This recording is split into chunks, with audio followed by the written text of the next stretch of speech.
دل پھولوں کی بستی قسط نمبر 22۔ فوری طور پر اس کی سمجھ میں نہیں آیا کہ بی بی جان اس کے بارے میں کیا کہہ رہی ہیں۔ بے حد متوحش نظروں سے چاروں طرف دیکھنے لگا۔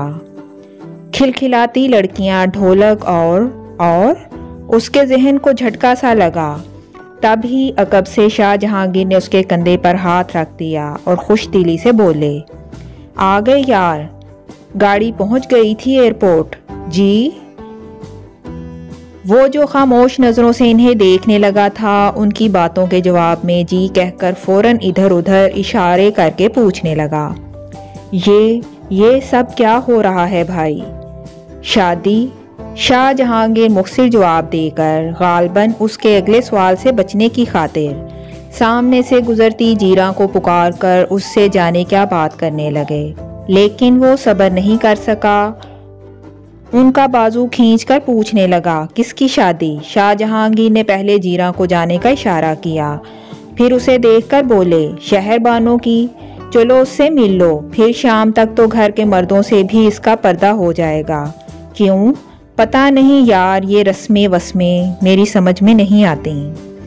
شاہ جہانگیر خود کو خاصا انجان ظاہر کرتے ہوئے اس کے بازو میں بازو ڈال کر سیڑھیاں چڑھنے لگے، پھر شہر بانوں کے کمرے کے سامنے رک کر پہلے اسے اندر جانے کا اشارہ کیا تو اس نے دستک کے لیے ہاتھ بڑھایا، لیکن پھر اچانک کسی خیال کے تحت رک کر بولا، آپ مجھ سے کچھ چھپا رہے ہیں؟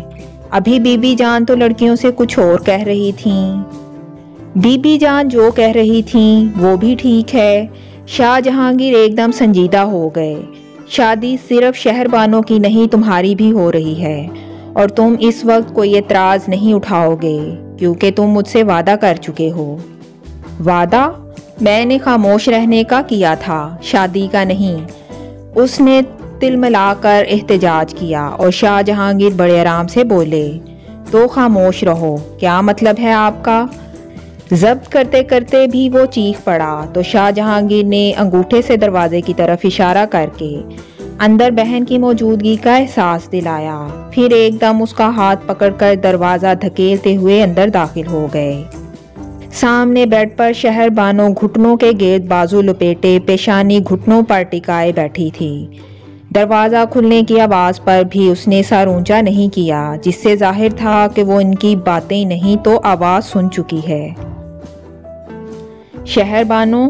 شاہ جہانگیر نے پکارا، تب اس نے ذرا سا سر اونچا کیا، لیکن ان دونوں کی طرف دیکھا نہیں، اور اس وقت شاہ سکندر کو اس کا نہ دیکھنا ہی غنیمت لگا۔ فوراً پلٹ کر جانے لگا کہ شاہ جہانگیر نے اس کا بازو تھام لیا اور بہن کی طرف اشارہ کرتے ہوئے بولے، جب تک شہر بانو اس گھر سے رخصت نہیں ہو جاتی تمہیں خاموش رہنا ہے، یہی وعدہ لیا تھا نا میں نے تم سے۔ اس نے بے حد خاموش نظروں سے انہیں دیکھا تو کہنے لگا، اب یہ تمہاری قسمت کہ اس کی رخصتی سے پہلے اس گھر میں مہر النساء کی ڈولی اترنا طے پائی ہے۔ اس کا ذہن معاف ہونے لگا، مجھے اس سے زیادہ اور کچھ نہیں کہنا،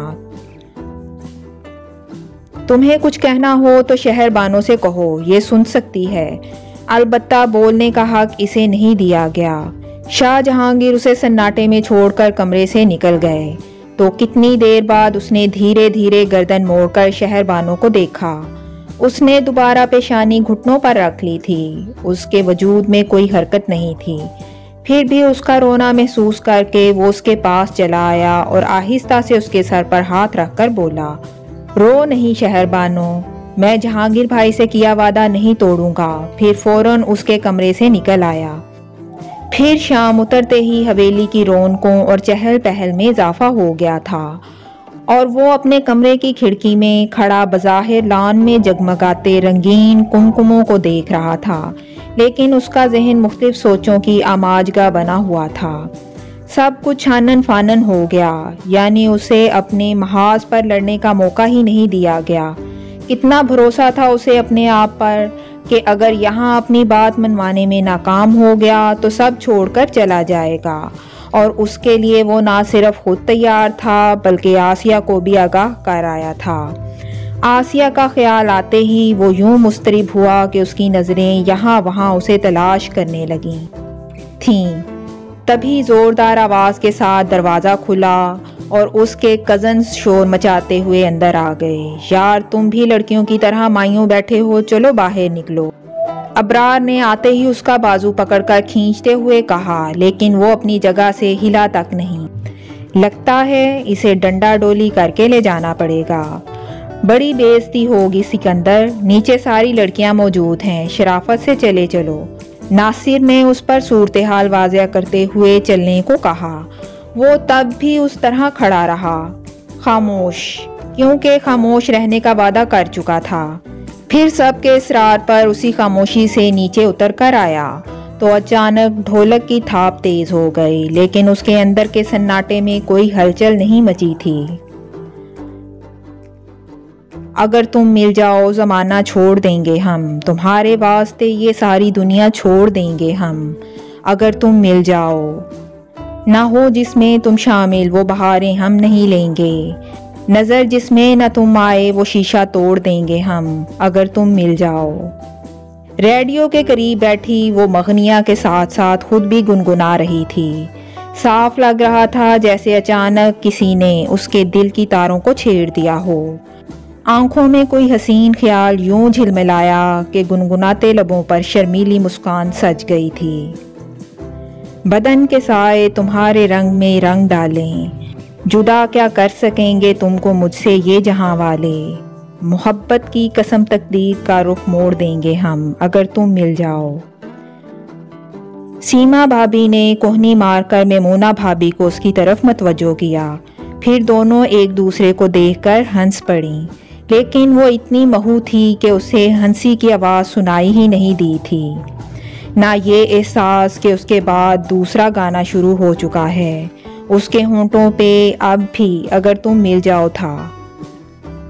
مل جائے گا، لیکن خدا را زمانہ چھوڑنے کی بات نہیں کرو۔ سیما بھابی سے آخر رہا نہیں گیا، اتنی اونچی آواز میں ٹوکا کہ وہ اچھل پڑی، پھر دونوں بھاوجوں کی شوخ و معنی خیز ہنسی سے چھمپ کر بولی، کیا کہہ رہی ہیں آپ؟ ہمارے کہنے کو کیا رہ گیا ہے، سب کچھ تو تم نے خود ہی کہہ دیا۔ کیوں بھابی؟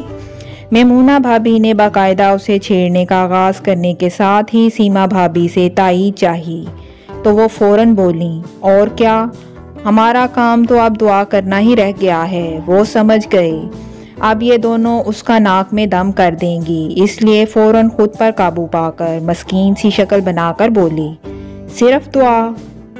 ارے کیا سمجھتی ہو ہماری دعاؤں کو؟ ابھی ہاتھ اٹھا دوں تو کچے دھاگے سے بندھا چلا آئے گا تمہارا وہ، کیا نام ہے اس کا؟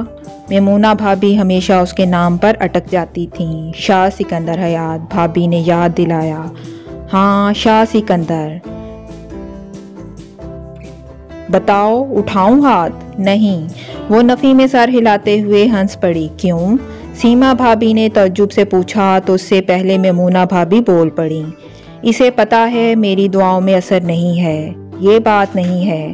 وہ اپنی جگہ سے اٹھ کر ان دونوں کے پاس آ بیٹھی اور ایک دم سنجیدہ ہو کر کہنے لگی، دعاؤں کا مرحلہ بعد میں آئے گا بھابی، پہلے آپ اماں جی اور ابا جی سے تو بات کریں۔